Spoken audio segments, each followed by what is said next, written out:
안녕하세요. 사연을 부탁해입니다. 오늘의 사연을 소개하겠습니다. 그 일은 어느 주말 언니에게 전화가 오면서 시작이 됐습니다. 전화를 받자마자 언니가 다급한 목소리로 말했어요. 민주야, 너 지금 빨리 집으로 좀 와봐. 왜? 무슨 일인데 그래? 전화로 말하기 어려우니까 빨리 좀 와봐. 엄마 지금 알아 누웠단 말이야. 뭐? 엄마가 알아 눕다니. 알았어. 그 일랑 같이 빨리 갈게. 저기, 오늘은 너 혼자 와야 할 것 같은데? 언니가 알 수 없는 말을 하고 있었기에 급히 친정으로 향했는데요. 잠시 친정 이야기를 하자면 엄마 혼자 우리 자매를 키웠다고 해도 과언이 아니었습니다. 그렇다고 아버지가 돌아가셨던 건 아니었어요. 부모님이 결혼 후 아버지는 작은 회사를 다녔답니다. 많진 않았지만 처음 한동안은 엄마에게 생활비를 주긴 했다는데 우리 자매가 태어나면서 아버지가 주는 생활비로는 어림도 없었기에 엄마는 참 힘들게 살았습니다. 거기다 우리가 초등학교에 들어갈 무렵 아버지가 엄마에게 통보했다네요. 나 사업할 거야. 사업이라니 갑자기 무슨 사업을 해. 그럼 당신은 내가 쥐꼬리만한 월급 받으면서 이렇게 살아야 한다는 거야? 남자로 태어났으면 뭐라도 하나 하다 가야 할 거 아니야. 우리 형편에 사업할 돈이 어딨다고 그래. 그건 엄마 아버지가 해주시기로 했어. 본가에 있는 땅 팔기로 했으니까 그런 줄 알아. 그건 어머님 아버님 전 재산이나 다름없는데 그걸 팔면 어떡해. 그건 네가 상관할 일이 아니잖아. 어디 남자가 하는 일에 여자가 이래라 저래라 하고 있어. 아들도 못 낳은 주제에. 엄마가 몇 번이나 말렸지만 아버지 고집을 꺾을 수 없었고 아버지는 사업을 한다며 타지로 떠났다고 합니다. 그리고는 몇 달씩 집에 들어오지도 않았고요. 물론 생활비를 일체 주지도 않았으니 엄마 혼자 우리 자매를 돌보면서 참 억척스런 삶을 살아내셨습니다. 물론 아버지는 완전히 연락을 끊은 상태는 아니었고 1년에 두세 번씩 집에 찾아오긴 했어요. 집에 올 때마다 엄마가 생활비 이야기를 했지만 아버지가 짜증스레 말했습니다. 글쎄 사업이 안 된다고 내가 몇 번이나 말했잖아. 돈이 있으면 내가 안 줬겠어? 조금만 기다려봐. 그리고 내가 보니 생활비 안 줘도 잘만 먹고 사는 것 같더만 밖에서 고생하는 남편 집에 올 때마다 그놈의 생활비 타령을 해야겠어? 내가 이러니까 이놈의 집구석에 오고 싶지 않은 거야. 라며 돈이 없다는 말만을 반복할 뿐이었습니다. 그때쯤 엄마는 외할아버지의 도움으로 작은 식당을 운영하고 있었기에 아버지 말대로 그냥 먹고 살만은 했거든요. 아버지는 그런 이유로 우리에게 생활비를 준 적이 없었습니다. 더 기가 막혔던 것은 오히려 엄마 식당에서 돈을 몰래 가져가기도 했습니다. 하지만 우리는 이를 악물고 참아냈어요. 우리가 대학을 졸업할 무렵에는 엄마에게 이혼을 권유했고 엄마도 이혼을 하기 위해 여기저기 알아보기 시작했는데요. 엄마 입에서 이혼이라는 말이 나오자 아버지는 연락을 완전히 끊은 채 사라졌습니다. 여기저기 수소문을 해봤지만 찾을 수 없었고 엄마도 식당 일로 바쁘다 보니 차일피일 미루게 됐고요. 그러는 사이 저는 좋은 사람을 만나서 결혼을 했습니다. 그리고 언니는 아버지로 인해 질릴 대로 질리다 보니 결혼을 하지 않겠다고 선포했어요. 어느 날 언니가 제게 말을 꺼냈거든요. 난 결혼 안 하고 엄마랑 같이 살까 해. 엄마는 언니가 좋은 사람 만나서 결혼하길 바라는 것 같던데. 그러다 잘못 만나서 아버지 같은 사람 만나봐라. 난 정말 싫어. 그건 아버지가 많이 이상했던 거고 우리 남편 같은 사람도 많잖아. 암튼 난 그냥 엄마랑 단 둘이 살 거니까 너나 행복하게 잘 살아. 이제는 우리도 살만하니까 힘들 때 말하면 든든한 친정이 돼줄게. 라는 말만을 할 뿐이었습니다. 그 뒤 언니는 결혼도 하지 않은 채 엄마와 함께 식당을 운영하며 지냈어요. 다행히 외할아버지가 돌아가시면서 주신 유산으로 식당 상가를 살 수 있었기에 먹고 살만 했습니다. 그렇게 우리 가족은 나름 풍족하게 잘 살고 있었어요. 제가 결혼할 때 시댁에서 집도 하나 해주셨기에 우리도 맞벌이를 하면서 잘 살고 있었거든요. 아버지와는 연락이 끊겼기에 없는 사람으로 생각하고 살았으니까요. 하지만 얼마 뒤 아버지가 집으로 찾아왔습니다. 너무나 갑작스러웠지만 이런 기회가 또 있을까 싶은 생각에 우리 자매가 나서서 아버지에게 이혼 서류를 내밀었어요. 잘 오셨네요. 이혼 서류에 도장 찍고 얼른 접수하죠. 너는 오랜만에 본 애비한테 그게 할 말이야? 아버지요? 누가 아버지인데요?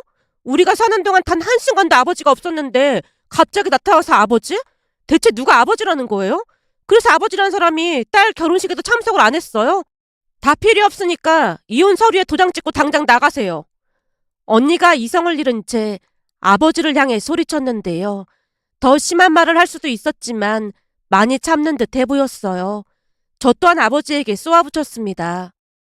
언니 말처럼 얼른 이혼 서류에 도장 찍고 각자 갈 길 가자고요. 이제 와서 아버지니 뭐니 그런 말 하는 것 자체가 천벌 받을 일이라는 건 알고 계신 거죠? 천벌 받기 싫으면 순수히 도장 찍고 서로 갈 길 가자고요. 니들 말대로 내가 천벌을 받은 모양이다. 어차피 나 얼마 못 산다고 하니까 그만해라. 그 악독하기만 하던 아버지가 침울한 목소리로 말을 하는 게 아니겠어요. 순간 우리가 당황한 채 눈빛을 주고받고 있었는데요. 아버지가 충격적인 말을 꺼냈습니다. 의사가 하는 말이 나 이제 죽는다고 하는데 지금에 와서 이혼 그런 게 무슨 소용이 있겠어. 다들 내가 죽기만 바란 거 아니었어. 아니 갑자기 찾아와서 그게 무슨 말이야? 죽는다니. 엄마가 눈을 커다랗게 뜨고 아버지를 바라봤는데요. 그 순간 모든 걸 체념한 듯 아버지가 입을 뗐어요. 계속 몸이 안 좋아서 병원에 갔더니 폐암 말기래. 나 이제 몇 달 살지도 못하니까 다들 너무 그러지 좀 마. 아니 내내 밖으로 내둘 때는 언제고 죽을 때 되니까 집에 오는 게 말이나 되는 소리야? 이제 와서 나보고 당신 병수발이라도 들라는 말이야? 진짜 해도 해도 너무한다. 당신 이러다 진짜 천벌 받아. 미안해. 그치만 내가 갈 데가 여기밖에 없는 걸 어쩌겠어. 당신한테는 정말 할 말이 없구려. 라며 아버지가 눈물까지 쏟고 있는 모습에 우리는 할 말을 잃고 말았습니다. 배암 말기라는 사람을 내쫓는다는 것도 말이 안 되는 일이었고 그렇다고 같이 있자니 그것도 할 짓이 아니었기에 엄마가 긴 한숨을 내쉬며 물었어요. 그래서 병원은 가본 거야? 병원에서는 이미 늦었다고 하더라고. 그러니까 마지막 숨이 붙어 있을 때까지만 여기 있게 해주면 안 될까? 내가 많이 바라지도 않아. 그냥 내 장례식만 좀 치러줘. 라며 아버지가 통장 하나를 건넸는데요. 거기에는 1,000만 원 정도의 돈이 들어있었고 그 돈으로 장례식만 치러달라고 눈물로 애원했습니다. 결국 셋이서 밖에 나가서 상의를 했어요. 먼저 엄마가 입을 뗐습니다. 남은 생이 얼마 남지도 않았다는 사람을 그냥 모른 척 할 순 없잖니. 그러면 니들도 사는 내내 걸리고 그럴 거 아니야. 우리가 걸리고 그럴 게 뭐가 있어. 난 하루도 얼굴 보고 못 사니까 당장 내보내. 언니가 펄쩍 뛰면서 당장 내보내라고 난리를 쳤어요. 두 사람 말이 다 맞는 말이었기에 제가 생각에 잠겨 있었는데요. 그럼 우선 병원에서 지내라고 하는 건 어떨까? 요즘은 말기암 환자 받아주는 그런 병원도 있다고 하던데. 그럼 그냥 거기 데려다 주기만 하면 되겠네. 그러다가 나중에 장례만 치러주면 되잖아. 난 딱 거기까지만 할 거니까 다들 그렇게 알고 있어. 언니 말에 다 같이 고개를 끄덕였고 아버지는 말기암 환자들이 간다는 호스피스 병원에 입원을 했습니다. 누군가는 독하다고 할지 모르겠지만 언니와 저는 찾아가지 않았고 엄마만 몇 번 다녀온 걸로 알고 있어요. 그 와중에도 고모라는 사람이 찾아와서 난동을 피우기도 했는데요. 그래도 니들을 낳아준 아버지인데 병원에 두고 찾아가지도 않는다며? 오늘 내일 하는 사람한테 니들 그러는 거 아니다. 고모야말로 이제 와서 우리한테 그런 말 하는 거 자체가 진짜 웃긴 거 아니에요? 전에 우리 엄마한테 딸만 낳았다고 그렇게 구박하더니 이제 와서 고모가 뭔 참견이에요. 그때 고모가 우리한테 그랬잖아요. 기집애들은 아무 쓰잘데기도 없다고. 그러니까 고모가 했던 말 그대로 실천하고 있는 건데 뭔 상관이냐고요. 그렇게 안타까우면 고모가 모시고 가던지요. 언니가 얼굴까지 시뻘개진 채 소리치자 고모도 놀란 모양으로 뒷걸음질을 치다 주랭랑을 쳤습니다. 아마도 아버지를 모시고 가라는 말에 놀란 듯해 보였어요.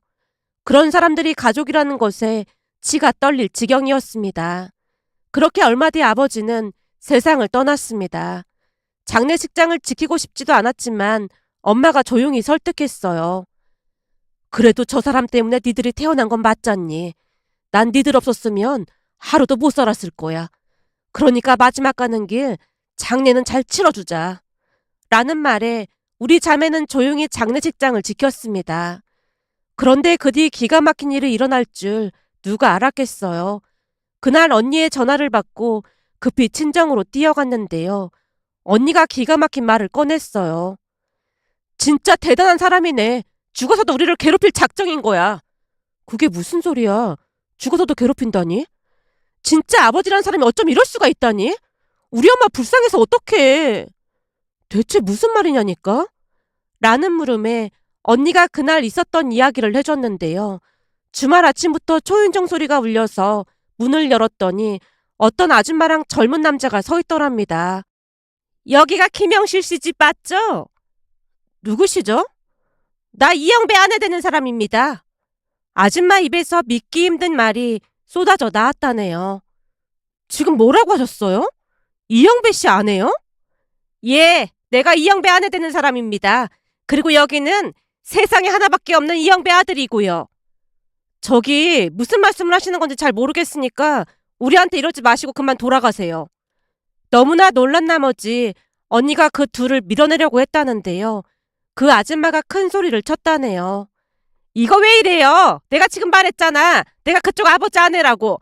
그리고 여기 우리 아들은 그쪽 남동생인데 지금 문전박대를 하겠다는 거야? 당신 남편 세상 떠났으니까 저 세상 가서 따지던지 하세요. 우린 당신네랑 할 말 없으니까. 아니지. 당신네 할 말 없을지 모르겠지만 우린 할 말 많다니까. 그 아줌마가 문을 밀고 집 안으로 들어왔다네요. 그리고는 엄마를 마주했고 엄마에게 말했다고 합니다. 그 사람이 세상 떠났는데 우리도 유산받을 권리 있잖아요. 명색이 우리 아들이 이 집 장손인데 당연히 유산받을 권리가 있고 말고. 라는 말을 시작으로 그동안 일을 다 이야기했다는데요. 그 아줌마 말로는 우리 아버지와 사실혼 관계로 지냈다고 했다네요. 한마디로 아버지가 엄마 몰래 그 아줌마랑 바람을 피우고 있었다는 겁니다. 그러면서 엉켜있던 실마리가 조금씩 풀려갔는데요. 아버지가 버는 돈은 전부 그 여자에게 가져다 주느라 우리를 챙길 여력이 없었던 것 같아 보였습니다. 한참 동안 열변을 토해내던 언니가 비탄에 잠겨 고개를 떨궜는데요. 우리 엄마 불쌍해서 어쩌니? 우리가 있는데 불쌍하긴 뭐가 불쌍해. 그래도 너무 안 됐잖아. 근데 그 아줌마가 거짓말을 하는 거 아니야? 아무리 그래도 아버지한테 숨겨놓은 아들이 있다는 게 말이 되는 소리야? 우리랑 완전히 연을 끊었던 것도 아니고 그래도 1년에 두세 번 얼굴 봤었잖아. 근데 그런 말 한 적 한 번도 없었잖아. 제가 믿을 수 없다는 표정으로 언니에게 물었는데요. 언니가 낮으면서도 단호한 목소리로 대답했습니다. 그 아들이란 사람 얼굴 보자마자 아버지 아들이라는 걸 알겠더라. 완전 붕어빵도 그런 붕어빵이 없더라니까. 진짜 그렇게 똑같이 생겼어? 그랬다니까. 이건 똑같은 정도가 아니라 완전 판박이야. 아버지란 사람 진짜 대단한 사람이었구나. 어쩜 그럴 수가 있어? 평생 아들 하면서 엄마랑 우리 힘들게 했는데 소원풀이 한 거지 뭐. 그래서 그 사람들이 갑자기 찾아온 이유가 뭐래?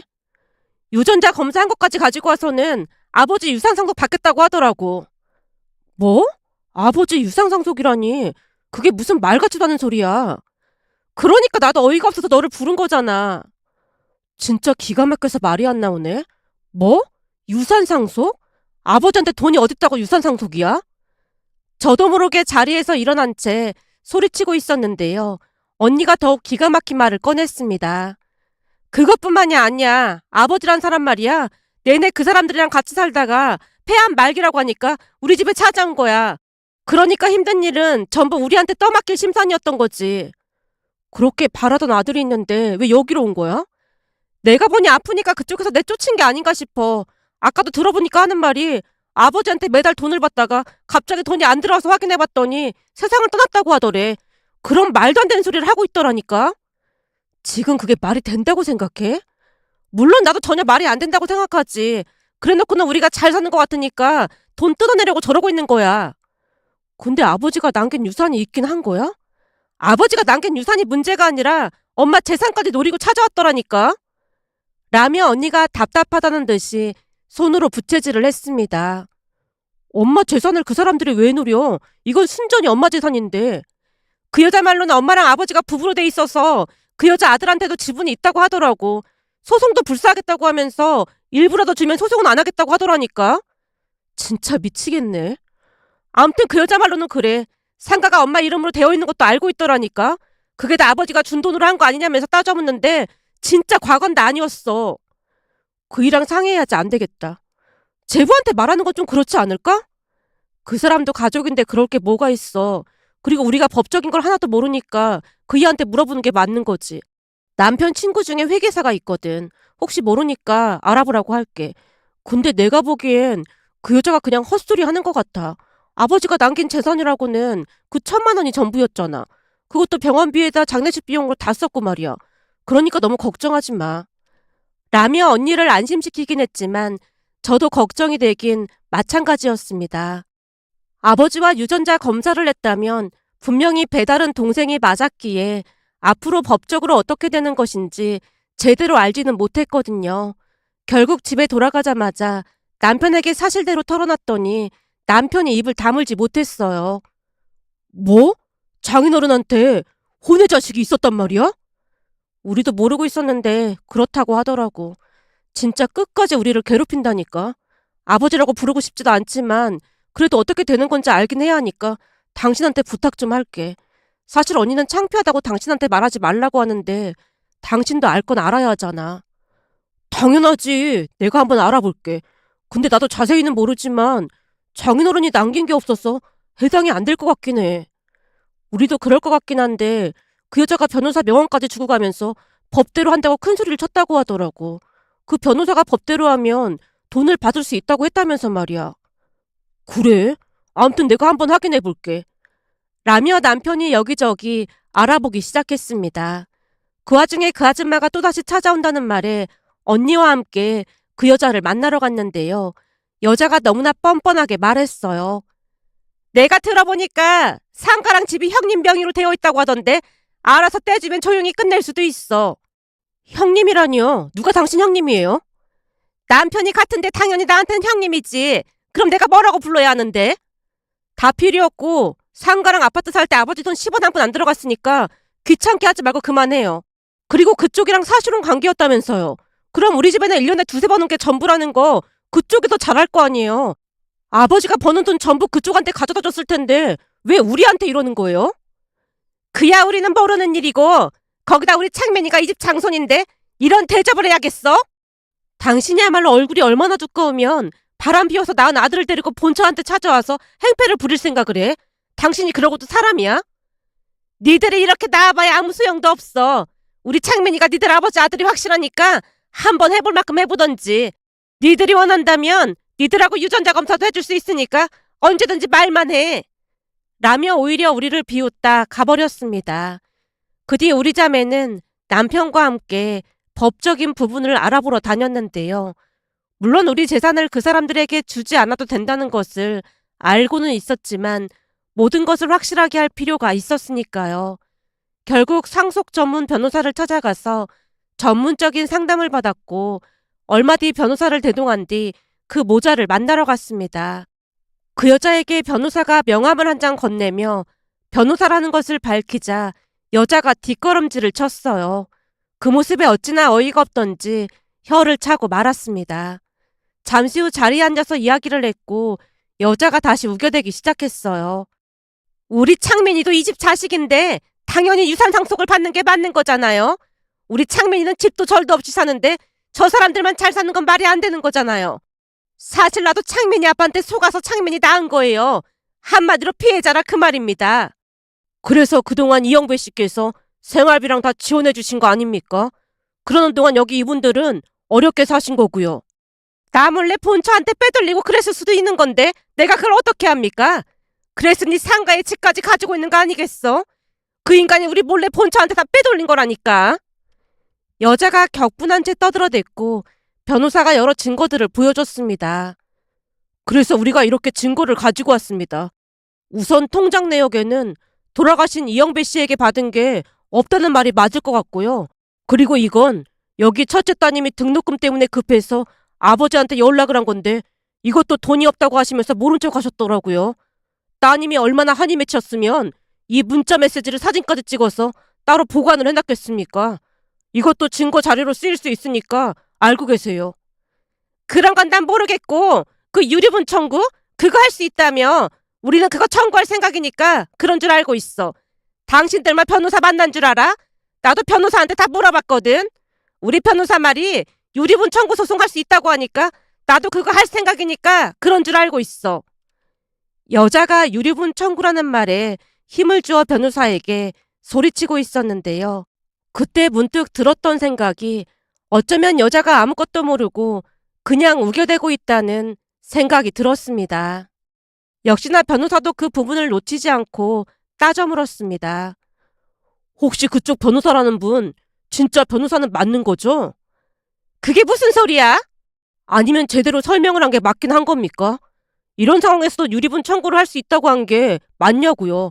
소송으로 가면 100% 지는 싸움일 텐데 왜 그렇게 말을 했는지 이해할 수가 없어서요. 다시 한번 말씀드리자면 김영실 님이 보유한 자산 전부는 젊어서부터 장사를 해서 김영실 님이 직접 일구신 재산입니다. 거기다 돌아가신 친정아버지께서 도움을 주신 것도 있고요. 한마디로 이연배 씨는 아무런 경제적 도움도 주지 않았다는 말입니다. 유류분 청구를 하려면 사망한 이영배 씨가 증여한 재산이 있다는 걸 입증해야만 가능합니다. 그런데 제가 전부 찾아봤지만 그런 사실은 전혀 없었습니다. 그러니 그쪽 변호사가 찾아본다고 해도 절대 찾을 수 없을 거고요. 어디서 유류분 청구라는 말을 듣고 오신 모양인데 유류분 산정에 기초가 되는 재산이 없는데 어떻게 청구를 하겠다는 건지 알 수가 없네요. 라는 변호사의 말에 여자가 부들부들 떨다가 돌아갔습니다. 그리고 여기저기 알아본 모양인데요. 결국 유류분 청구 소송을 하지 못했습니다. 다만 엄마가 운영하는 식당으로 찾아와서 울면서 빌어댔어요. 저기 형님, 그러지 말고 우리 좀 도와주세요. 평생을 그이가 벌어다 주는 돈으로 살았는데 당장 먹고 살 게 없다니까요. 형님은 누가 형님이야. 당장 나가. 엄마가 그 여자를 내쫓아버리자 여자가 눈물까지 흘리며 자신의 인생 이야기를 했다네요. 사실은 제가 다방에서 일하다가 남편을 만났어요. 호강시켜준다는 말에 따라갔는데 나중에 보니까 결혼을 한 사람이더라고요. 근데 이미 제 뱃속에 아들이 있으니 이러지도 저러지도 못하고 그냥 살게 됐어요. 근데 갑자기 암이라고 하면서 집으로 돌아간다고 가버렸고요. 남편이 평생 먹여 살리다가 갑자기 돈을 안 주니까 먹고 살 길이 없어서 걱정하고 있었는데 그 유리분 청구 소송을 하면 돈을 받아낼 수 있다고 해서 그런 거예요. 그러니까 우리를 불쌍하게 생각해서라도 조금만 도와주세요. 우리 아들은 내내 집안에만 틀어박혀서 게임만 하고 있어서 제가 먹여 살려야 한단 말이에요. 그래도 이 집안 장손인데 조금이라도 도와주면 좋잖아요. 라는 말까지 하면서 엄마에게 빌어댔다네요. 물론 엄마와 언니가 그 사람을 내쫓아버렸고요. 그 뒤에도 몇 번 더 찾아왔다는데 엄마가 작정을 하고 경찰을 부르자 그 여자가 기겁을 하고 도망을 쳤다네요. 그 뒤에 우리는 그들을 두 번 다시 볼 수 없었습니다. 이번 일을 겪으며 아들 하던 친가 가족들과 아버지의 모습이 떠올랐는데요. 그 아들이 뭐라고 두 집 살림까지 한 것인지 도무지 이해가 되지 않았으니까요. 만약 아버지가 충실한 가장 역할을 하며 잘 살았다면 아버지의 인생도 좀 바뀌지 않았을까 하는 생각과 함께 결국에는 천벌을 받은 게 아닌가 하는 생각마저 들었습니다. 그렇게 바라고 바라던 아들이 태어났지만 아버지가 돌아가셔도 슬퍼하지도 않았고 아버지 장례식도 나몰라라 하는 아들이 대체 왜 필요했던 것일까요? 그러면서 문득 외할머니가 돌아가시기 전 하셨던 말이 떠올랐어요. 사람이 죽으면 다 똑같이 흙으로 돌아가는 걸 대를 잇는 게 다 무슨 소용이야. 그게 뭐라고 거기에 그렇게 집착을 하고 사는 건지 정말 모르겠다. 라는 외할머니의 말씀이 떠올라 이렇게 글 남겨봅니다.